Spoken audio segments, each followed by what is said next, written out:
지금 이 영상을 보고 계신 분 중에 비아그라 계열 약을 드시고 계신 분, 혹은 한 번이라도 드셔본 적 있는 분들께 먼저 한 가지 여쭤보겠습니다. 지금 본인이 드시고 있는 용량이 정말 안전한 용량이라고 확신하십니까? 대한비뇨의학회 임상보고에 따르면 실데나필 계열 약물을 복용 중인 60세 이상 남성의 절반 이상이 자신에게 적합한 용량보다 높은 용량을 스스로 판단해서 복용하고 있습니다. 절반 이상입니다. 그런데 더 무서운 사실이 있습니다. 그분들 대부분은 지금 자신이 잘못 복용하고 있다는 사실조차 모르고 계십니다. 그리고 그 대가는 단순히 약이 안 듣는 것으로 끝나지 않습니다. 새벽에 갑자기 심장이 불규칙하게 뛰기 시작합니다. 식은땀이 흐르고 얼굴이 불처럼 달아오릅니다. 가슴 한가운데를 짓누르는 압박감, 그리고 쓰러집니다. 가족이 119를 부릅니다. 응급실 의사가 묻습니다. 오늘 저녁에 혹시 약 드셨습니까? 바로 그 순간 아무도 그것이 문제가 될 거라고 생각하지 못했던 그 작은 알약 하나가 원인이었다는 걸 알게 됩니다. 이건 드라마 이야기가 아닙니다. 제가 직접 진료실에서 마주한 현실입니다. 저는 비뇨의학과 전문의로 20년 이상 남성 건강만을 연구하고 수만 명의 환자를 진료해온 의사입니다. 오늘 이 영상에서는 많은 분들이 당연하다고 믿고 있는 것들, 그런데 사실은 건강을 조용히 무너뜨리고 있는 그 잘못된 믿음들을 하나씩 짚어드리겠습니다. 특히 60세 이상 남성분들에게는 오늘 이 내용이 정말 중요합니다. 끝까지 봐주십시오. 가장 먼저, 그리고 가장 위험한 오해부터 시작하겠습니다. 많은 분들이 이렇게 생각하십니다. 100mg이 최고 용량이니까 100mg을 먹으면 효과도 제일 좋겠지? 이 생각 완전히 틀렸습니다. 그리고 이 오해가 얼마나 위험한지를 수치로 보여드리겠습니다. 미국 국립보건원 NIH가 발표한 임상 데이터에 따르면 실데나필 50mg과 100mg의 실질적인 발기반응 개선율 차이는 8%에서 10% 사이에 불과합니다. 그런데 100mg 복용 시 심각한 혈압 저하가 발생할 위험은 50mg 복용 시보다 2배 이상 높아집니다. 효과는 조금 더 좋아지는데 위험은 2배가 됩니다. 60세 이상이라면 이 숫자가 더욱 냉혹하게 다가옵니다. 나이가 들수록 간에서 약물을 분해하는 속도가 느려지기 때문에 약이 혈중에 훨씬 오래, 훨씬 높은 농도로 남아있게 됩니다. 즉, 60대가 100mg을 먹으면 40대가 100mg을 먹는 것과 몸이 받는 충격이 전혀 다릅니다. 그렇다면 왜 처음에는 그렇게 효과가 선명하다가 시간이 지나면 같은 약인데도 전혀 듣지 않는 것처럼 느껴질까요? 많은 분들이 이 시점에서 내 몸이 완전히 망가진 건 아닐까라며 두려움을 느끼십니다. 그런데 이건 몸이 망가진 게 아닙니다. 몸이 경고하는 겁니다. 실데나필은 혈관 내 산화질소 신호체계를 활성화해 혈류를 늘리는 방식으로 작동합니다. 그런데 이 신호체계는 무한정 작동하지 않습니다. 고용량을 반복적으로 투여하면 이 체계 자체가 과부하 상태에 빠지고 반응 역치가 높아집니다. 쉽게 말씀드리면 몸이 더 이상 그 자극에 반응하지 않게 되는 겁니다. 이걸 의학적으로 내성이라고 부르는데 세계보건기구 WHO는 이 내성이 단기간 고용량 반복 복용 시 특히 빠르게 형성된다는 점을 명확히 경고하고 있습니다. 그런데 여기서 많은 분들이 더 큰 실수를 하십니다. 약이 안 듣는다고 느끼는 순간 더 드시는 겁니다. 한 알에서 두 알로, 두 알에서 세 알로. 이게 바로 가장 위험한 악순환의 시작입니다. 지금 이 순간 마음속으로 이게 나 얘긴데? 라고 느끼신 분들 댓글에 숫자 2를 남겨주십시오. 여러분이 절대 혼자가 아니라는 걸 알게 되실 겁니다. 그리고 제가 오늘 드릴 내용이 그분들께 특히 중요합니다. 이제 연령대별로 이 약이 몸에서 어떻게 전혀 다르게 작동하는지 말씀드리겠습니다. 이 부분을 모르고 복용하시는 분들이 정말 많습니다. 40대 남성의 몸은 약을 빠르게 흡수하고 빠르게 배출합니다. 간의 대사 효소 시스템이 활발하기 때문입니다. 그래서 약효가 선명하게 나타나고 부작용도 상대적으로 적습니다. 이 연령대에서는 25mg에서 50mg 사이의 낮은 용량으로도 충분한 반응이 나타나는 경우가 많고 꾸준히 복용하면 자연적인 혈관 건강 회복과 함께 약 의존도 자체가 줄어드는 경향을 보입니다. 50대가 되면 상황이 달라집니다. 테스토스테론이 서서히 감소하고 전립선 문제가 동반되기 시작합니다. 클리블랜드 클리닉 자료에 따르면 50대 남성에서 발기부전과 배뇨장애가 함께 나타나는 비율은 전체의 45%에 달합니다. 이 시기에는 단순히 실데나필 하나만으로 해결이 되지 않는 경우가 많고 전립선 치료와 병행이 필요한 분들이 늘어납니다. 그런데 이 사실을 모르고 그냥 용량만 계속 올리시는 분들이 적지 않습니다. 60세 이상은 이야기가 완전히 달라집니다. 이 연령대에서 제가 가장 강조하고 싶은 것은 딱 하나입니다. 여러분의 몸은 이제 40대의 몸이 아닙니다. 약을 처리하는 속도, 혈압을 조절하는 능력, 심장이 갑작스러운 혈류 변화에 대응하는 힘, 이 모든 것이 달라져 있습니다. 대한비뇨의학회의 진료 지침은 65세 이상 남성에게 실데나필 최초 투여 시 반드시 25mg에서 시작할 것을 권고하고 있습니다. 100mg은 이 연령대에서 절대 처음부터 선택해서는 안 되는 용량입니다. 그런데 여기서 많은 분들이 놓치고 있는 진짜 문제가 있습니다. 약이 위험한 게 아닙니다. 약을 모르고 쓰는 것이 위험합니다. 제가 진료실에서 만나는 60대, 70대 남성분들 중 상당수는 이 약을 드시면서 딱 두 가지만 생각하십니다.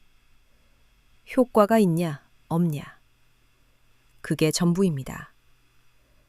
심장이 어떤 상태인지, 지금 복용 중인 다른 약과 충돌은 없는지, 오늘 저녁 술을 한잔하고 드셔도 되는지, 이런 것들을 함께 생각하시는 분이 드뭅니다. 그런데 바로 이 부분에서 응급실 이야기가 시작됩니다. 제가 지금부터 말씀드릴 내용은 반드시 기억해 주십시오. 실데나필과 절대로 함께 복용해서는 안 되는 약이 있습니다.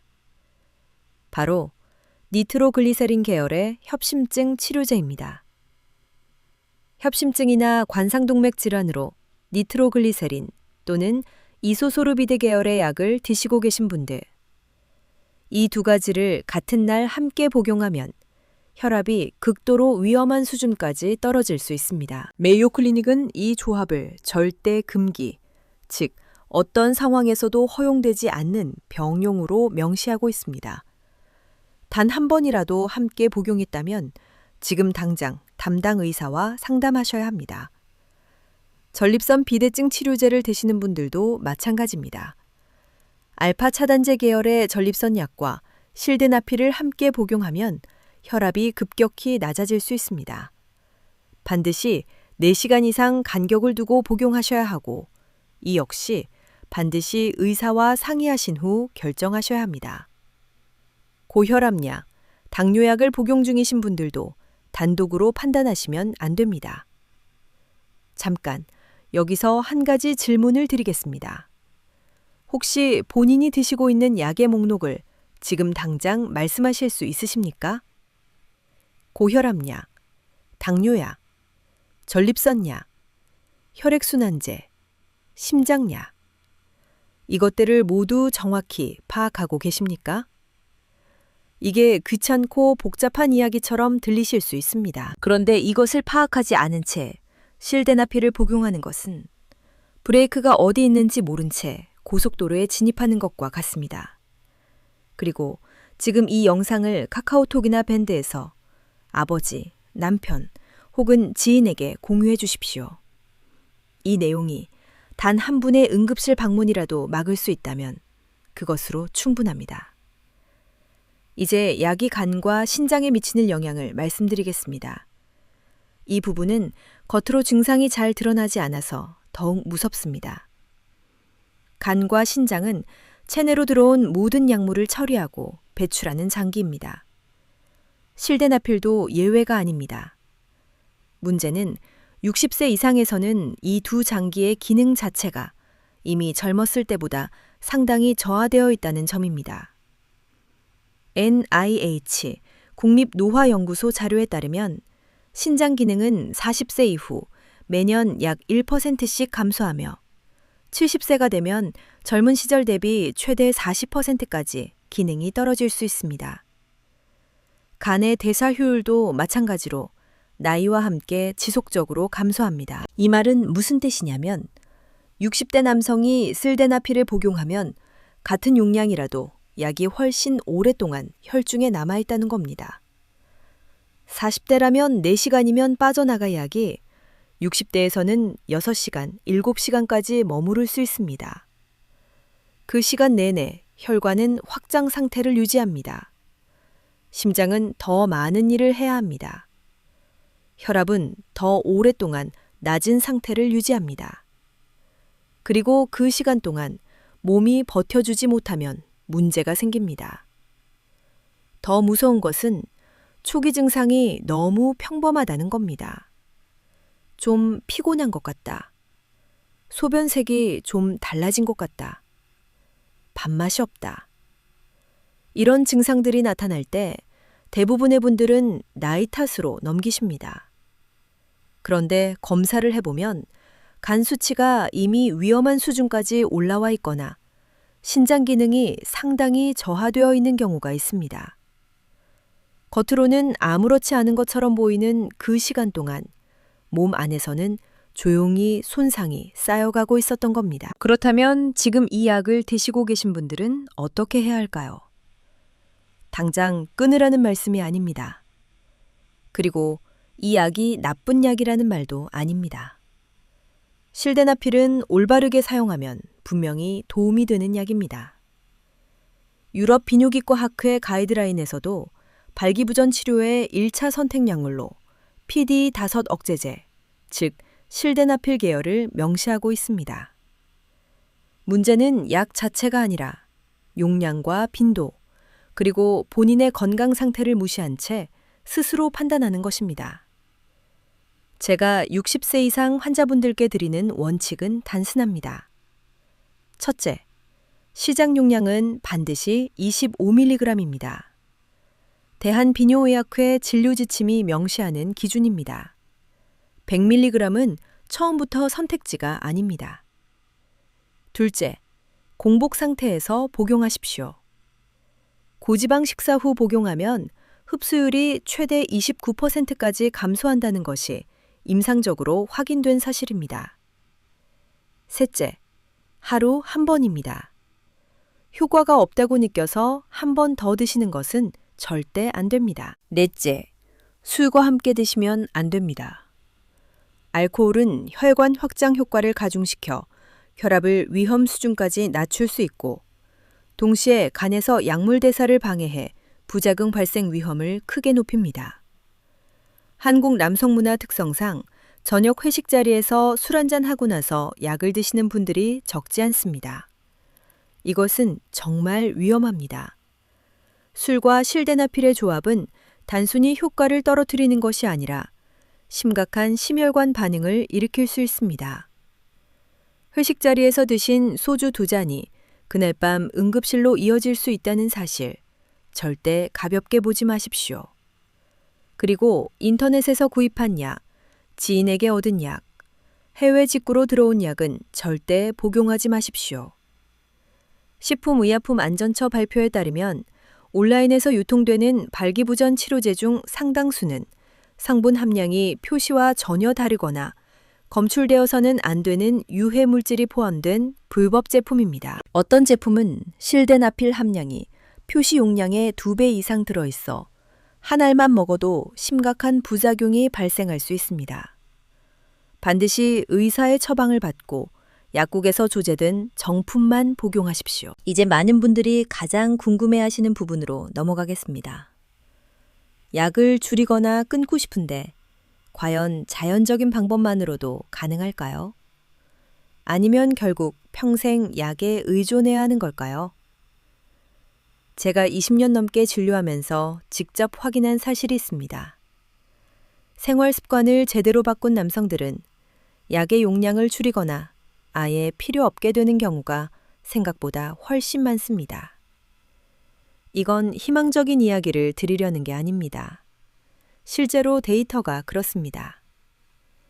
미국 하버드 의과대학 연구팀이 발표한 논문에 따르면 중등도 발기부전 남성이 규칙적인 유산소 운동과 식습관 개선을 병행했을 때 3개월 후 발기 기능 점수가 평균 30% 이상 향상되었습니다. 약 없이 생활만 바꿨는데도 말입니다. 그렇다면 구체적으로 무엇을 어떻게 바꿔야 할까요? 첫 번째는 혈관입니다. 발기는 결국 혈류의 문제입니다. 혈관이 건강하면 자연스럽게 혈류가 늘어나고 발기 기능도 따라옵니다. 그리고 혈관 건강을 가장 효과적으로 개선하는 방법은 누구나 알고 있지만 아무도 진지하게 실천하지 않는 것. 바로 걷기입니다. 빠르게 걷기, 즉 속보는 심장 박동수를 높이고 혈관 내피세포의 산화질소 생성을 자극합니다. 실데나필이 인위적으로 하는 바로 그 일을 몸이 스스로 하게 만드는 겁니다.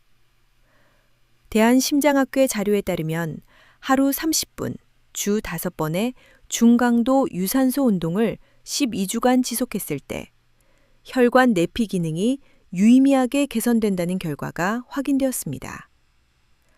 무리하실 필요 없습니다. 저녁 식사 후 동네 한 바퀴, 그것으로 시작하십시오. 두 번째로 많은 분들이 모르고 계시는 근육이 있습니다. 골반 저근입니다. 이 근육은 방광과 직장 사이, 골반 아래쪽에 위치하며 배뇨를 조절하고 발기를 유지하는 데 결정적인 역할을 합니다. 이 근육이 약해지면 야간 빈뇨가 늘고 발기 유지 시간도 짧아집니다.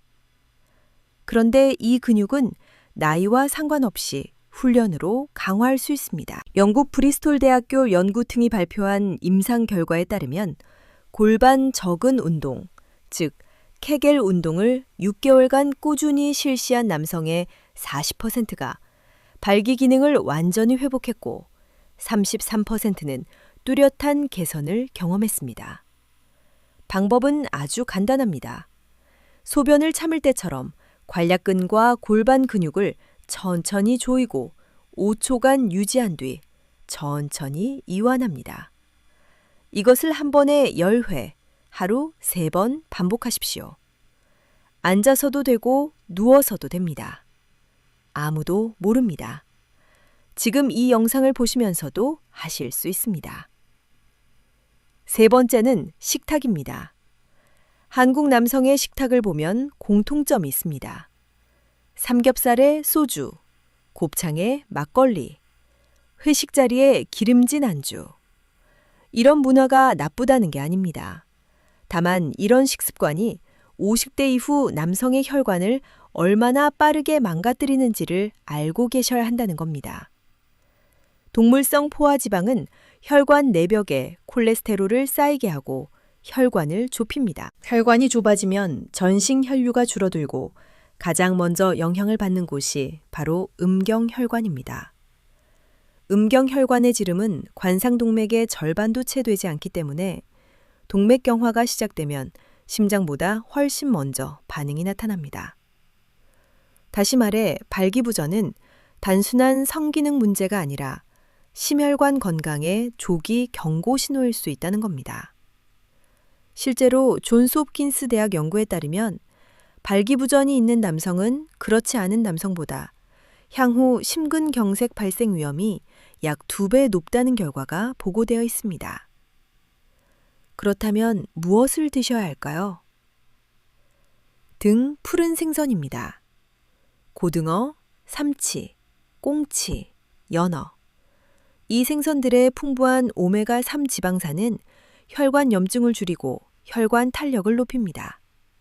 주 3회 이상 드시는 것을 권합니다. 굴과 조개류도 빠질 수 없습니다. 굴 6알에는 하루 권장량을 훌쩍 넘는 아연이 들어 있습니다. 아연은 테스토스테론 합성의 필수적인 미네랄로 아연이 부족하면 남성 호르몬 수치가 자연스럽게 떨어집니다. 노마토의 라이코펜, 시금치의 질산염, 견과류의 아르기닌도 혈관 건강과 산화질소 생성에 실질적인 도움이 된다는 연구 결과들이 있습니다. 술 이야기를 빼놓을 수 없습니다. 술자리를 완전히 끊으라는 말씀이 아닙니다.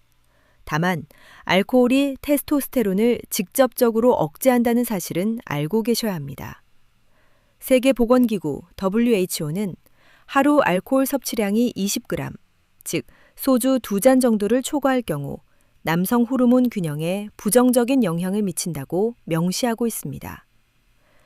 회식 자리에서 소주 한 병을 비우는 것이 습관이 되셨다면 그 습관이 바로 테스토스테론을 가장 조용히, 가장 빠르게 갉아먹고 있는 주범입니다. 네 번째는 잠입니다. 많은 분들이 수면을 가볍게 여기십니다. 그런데 수면은 남성 호르몬과 직결됩니다. 테스토스테론의 대부분은 깊은 수면 중, 특히 렘 수면 단계에서 분비됩니다. 미국 시카고 대학교 연구팀이 건강한 젊은 남성들을 대상으로 진행한 실험에서 수면을 하루 5시간으로 제한했을 때 단 일주일 만에 테스토스테론 수치가 평균 15%에서 16% 감소했습니다. 단 일주일 만에 말입니다.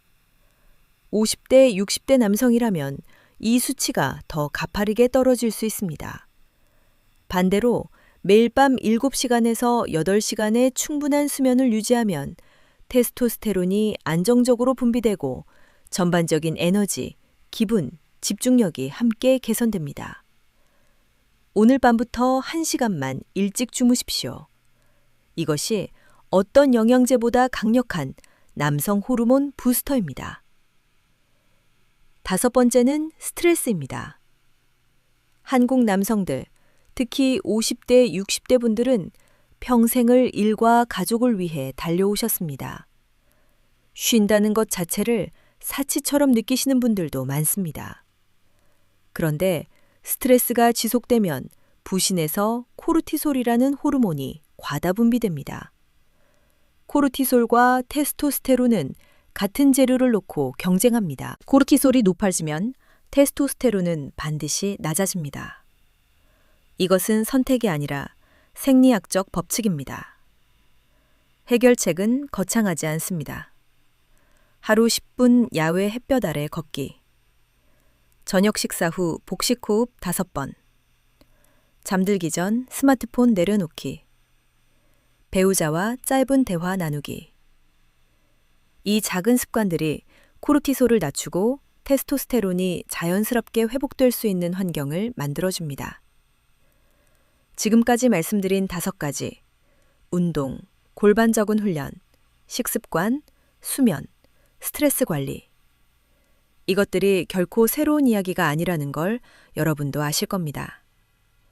그런데 이것을 실제로 꾸준히 실천하는 분이 얼마나 되실까요? 바로 그 차이가 60대에도 활력을 유지하는 분과 그렇지 못한 분의 차이를 만듭니다. 이제 마지막으로 한 분의 이야기를 들려드리겠습니다. 제가 이 이야기를 드리는 이유는 단 하나입니다. 오늘 제가 드린 말씀들이 단순한 의학 지식으로 머릿속에만 남는 것이 아니라 여러분의 삶에서 실제로 변화를 만들어내기를 바라기 때문입니다. 경기도에 사시는 68세 남성 이 씨의 이야기입니다. 그분은 35년간 중소기업을 운영하신 분으로 평생 가족을 위해, 사업을 위해 자신의 몸은 뒤로 밀어두고 살아오신 전형적인 한국의 가장이셨습니다. 60세가 넘으면서 부부관계에 어려움이 생겼고 처음에는 병원에 가는 것이 너무 부끄러워 인터넷으로 약을 구해 드시기 시작했습니다. 처음 며칠은 정말 놀라웠습니다. 오랫동안 잃어버렸던 자신감이 한순간에 돌아온 것 같았습니다. 이 씨는 그 기쁨에 취해 용량을 점점 늘렸습니다.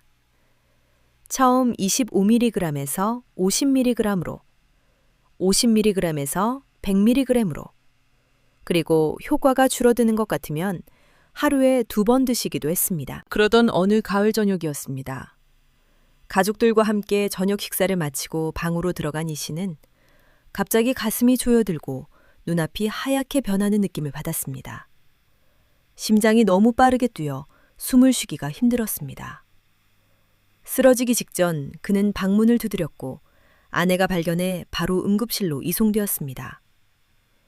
혈압은 위험한 수준으로 떨어져 있었고 심전도에서는 불규칙한 심장박동이 확인되었습니다. 담당 의사가 물었습니다. 오늘 어떤 약을 드셨냐고. 이 씨는 그제야 인터넷에서 구한 약을 100mg씩 드셨다고 고백했습니다. 의사는 즉시 말했습니다. 조금만 늦었으면 심근경색으로 이어질 수 있는 상황이었다고. 퇴원 후 이 씨는 저를 찾아왔습니다. 처음 진료실에 들어오셨을 때 그분의 표정을 저는 아직도 기억합니다. 수치스럽고 두렵고 동시에 지쳐있는 얼굴이었습니다. 그분은 조용히 말씀하셨습니다. 선생님, 저 이제 어떻게 해야 합니까? 저는 그분께 이렇게 말씀드렸습니다. 지금부터 시작하면 됩니다. 늦지 않았습니다. 저는 먼저 인터넷 구매약을 완전히 중단시켰습니다. 그리고 정식 처방을 통해 25mg부터 다시 시작하도록 했습니다. 동시에 매일 아침 30분 빠르게 걷기, 케겔 운동 하루 3번, 저녁 음주 중단, 밤 11시 이전 취침을 생활 원칙으로 정했습니다. 식단도 바꿨습니다. 삼겹살 대신 고등어와 두부, 소주 대신 녹차. 처음 한 달은 힘드셨다고 했습니다. 몸에 밴 습관을 바꾸는 것이 쉬울 리 없습니다. 그런데 2달이 지나자 변화가 시작되었습니다. 아침에 눈을 뜨는 것이 전보다 가벼워졌다고 하셨습니다. 밤에 2-3번씩 일어나던 야간요가 하루 1번으로 줄었습니다. 3달이 지나자 약 용량을 25mg으로 유지하면서도 충분한 효과를 느끼셨습니다. 5달이 지난 시점에 이 씨는 환하게 웃으며 진료실에 들어오셨습니다. 선생님, 요즘 아내가 저보고 젊어졌다고 합니다. 그 말 한마디가 저에게 이 일을 계속하게 만드는 이유입니다. 이 씨의 이야기에서 우리가 얻을 수 있는 교훈은 분명합니다. 약은 도구입니다. 도구는 올바르게 쓰면 도움이 되고 잘못 쓰면 해가 됩니다. 망치로 나사를 조이려 하면 안 되듯 실데나필을 자신감을 위한 도핀제처럼 매일 최대 용량으로 쓰면 몸이 망가집니다. 그리고 그 대가는 생각보다 훨씬 크고 빠르게 찾아옵니다. 여러분, 지금 이 순간 딱 3가지만 기억해 주십시오. 첫째, 60세 이상이라면 실데나필은 반드시 25mg에서 시작하고 반드시 의사의 처방을 받으십시오. 인터넷 구매는 목숨을 거는 도박입니다. 둘째, 니트로글리세린 계열 협심증 약을 드시고 계신 분들은 실데나필과 절대 함께 복용하지 마십시오. 이것은 타협의 여지가 없는 절대 원칙입니다. 셋째, 약보다 먼저 생활을 바꾸십시오. 매일 30분 걷기, 충분한 수면, 절주, 케겔 운동. 이 4가지를 석 달만 꾸준히 하시면 몸이 달라지는 것을 직접 느끼실 수 있습니다. 성 건강은 부끄러운 주제가 아닙니다. 그것은 심장 건강, 혈관 건강, 호르몬 건강, 정신 건강이 모두 반영된 남성 전체 건강의 거울입니다. 발기부전을 나이 탓으로만 받아들이고 방치하시면 안 됩니다. 몸이 보내는 신호를 제대로 읽고 올바른 방향으로 대응하는 것. 그것이 60대, 70대에도 건강하고 활력 있는 삶을 유지하는 유일한 길입니다. 오늘 이 영상을 끝까지 봐주신 여러분께 진심으로 감사드립니다. 쉽지 않은 주제임에도 끝까지 함께 해주셨다는 것, 그 자체가 여러분이 자신의 건강을 얼마나 소중하게 생각하시는지를 보여줍니다. 오늘 영상에서 한 가지라도 도움이 되셨다면 지금 바로 댓글에 숫자 2를 남겨주십시오. 그 숫자 하나가 저에게는 이 채널을 계속 이어가는 큰 힘이 됩니다. 그리고 주변에 이런 고민을 하고 계신 아버지, 남편, 형제, 친구가 계신다면 이 영상을 카카오톡이나 밴드로 조용히 보내주십시오. 말로 꺼내기 어려운 이야기를 영상 하나가 대신해 줄 수 있습니다. 구독과 좋아요는 이런 영상을 더 많은 분들께 닿게 해주는 가장 큰 도움입니다. 아직 구독하지 않으신 분들은 지금 바로 구독 버튼을 눌러주십시오. 앞으로도 저는 여러분이 약에 의존하지 않고 스스로의 힘으로 건강을 지킬 수 있도록 검증된 의학 정보를 쉽고 솔직하게 전해드리겠습니다. 여러분의 건강한 오늘이 가족 모두의 행복한 내일이릅니다.